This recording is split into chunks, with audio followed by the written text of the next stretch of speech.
gente no puede quedarse en casa este próximo 22 de mayo, tiene que salir, tiene que moverse, bullir y decir voy a participar activamente en todo esto porque esto hay que solucionarlo. Y para eso hay que ir a las urnas, hay que votar y hay que votar con toda la ilusión y con toda la confianza que genera y que muestra el Partido Popular, por supuesto. Está claro que ya no podemos confiar en el Partido Socialista, nos ha demostrado lo que es capaz de hacer, es decir, nada.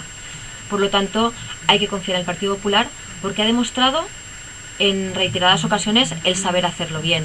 Y la verdad es que nuestra Generalitat, nuestro presidente, ha dado buenas muestras de lo que es capaz de hacer. La Comunidad Valenciana somos del Partido Popular. Nuestra Diputación es del Partido Popular y está dando muestra de todas las ayudas que está generando, independientemente de que luego en las localidades nos encontremos con que el gobierno sea socialista y por el hecho de que Diputación, Consellerías, Generalitat sea popular, pues estén así como aún encima diciendo estamos enfadados, no queremos nada de vosotros. Y eso no es así. Uno tiene que luchar cuando se sienta en el sillón de la alcaldía, tiene que luchar por su pueblo.